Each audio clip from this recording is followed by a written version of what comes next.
Servant, Episode 6, Rain. I'm Joe. Please subscribe to this channel. So far, I've really enjoyed Servant. Very cool show. Very unique and different show. A very preposterous show. The whole scenario is absolutely ridiculous. Buy into the ridiculousness of it, and it's a good show.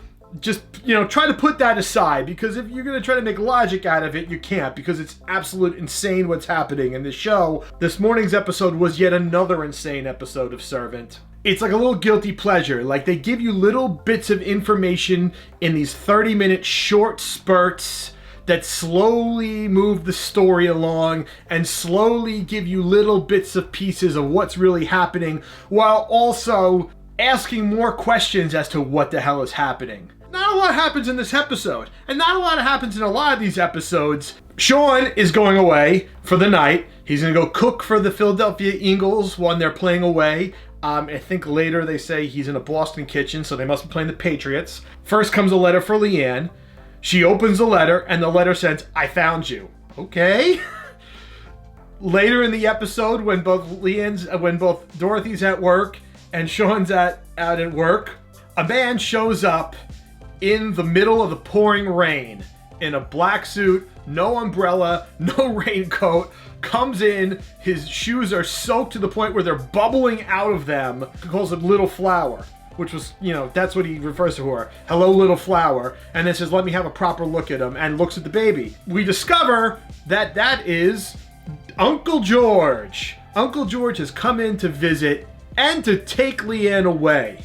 Dorothy is bugging out because she doesn't want to lose Leann. So it's already preposterous. This man is coming to take this girl away. This girl who probably shouldn't be in your house because this whole situation's insane, and Dorothy doesn't want him to go. Sean and Julian know that Leann is not who she's saying she is to Dorothy. So out of nowhere, an uncle's showing up, and Sean's not there. So he's like, "Get him out of there." Who the F is he? Oh, Leann vouched for him. Who the hell vouched for her? I mean, he's just flipping out as he's on the road, and Dorothy's like, "Don't worry about it. You worry too much." No, he's not worrying too much. This is absolutely insane. But because this farce, this charade has been carrying on just for the benefit of Dorothy, who is in some kind of ridiculous state of grief over her baby really dying, she's actually believing that this is her uncle. Now, maybe he is, but who the hell knows what the hell the deal is with him? Because Sean's on the road, he has to enlist the help of the most useless person he knows, who shows up to help in the way he knows how to help best, by drinking. Shows up and starts drinking right away and says, "Who are you? Who the F are you?" And Uncle George does this weird thing like, "We're the same. We're uncles. We step up in time of crisis and take them under our wings if we're good people." It's like, wow. As it's going along, there's a lot of just great little things that happen, and I'm sure there's gotta be something behind every one of the little things that happened. He wears shoes, but he doesn't wear socks. He gets served a dinner, and rather than eat the dinner with the sauce, he devoids the chicken of every bit of flavor before he'll eat it.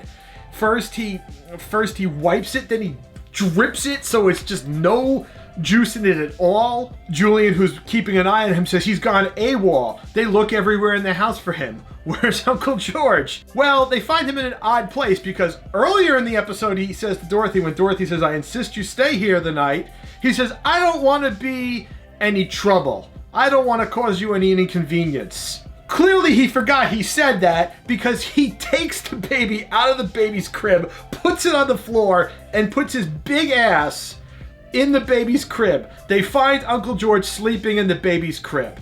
Just nuts. Absolutely nuts. And then he prays. He prays over the food in tongues.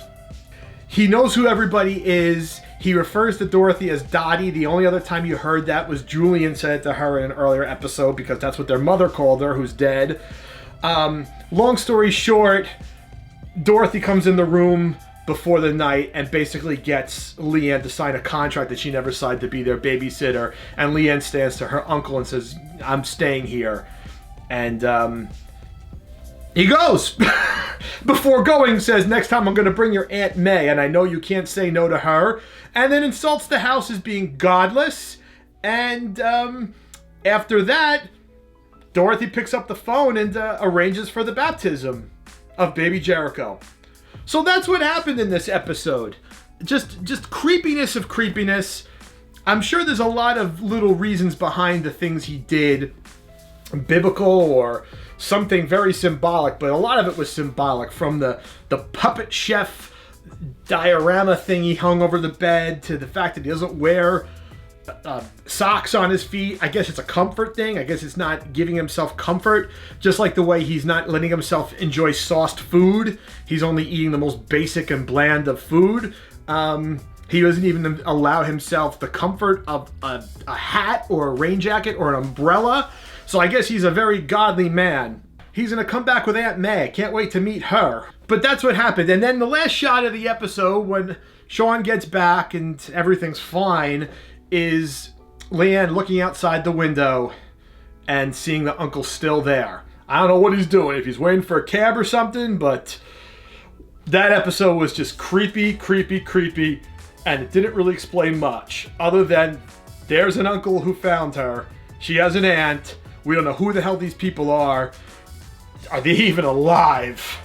Freaky and creepy, but enjoyable. I can't wait for the next episode. I really like this show. Two other notes. Sean always says the funny lines when Dorothy says, I won't be driven out of my own house and my brother's here. He's like, Sean's 160 pounds and most of it's cocaine. That made me laugh. And another note is there seems to be a theme about Leann not being particularly pretty. There was the whole thing when the uncle said, oh, she was the most beautiful baby. You wouldn't know it now to see her. That kind of ties back in with Sean just kind of putting her looks down. There's also parallels there, like he had the same size shoe as Sean, so who knows what they're doing, but they seeded a lot of little things in there. So all in all, I like this episode. I love this show. I can't wait for the next one. I hope it goes on 6 seasons like M. Night Shyamalan said it will. Please subscribe to our channel. Until next time, I'm Joe.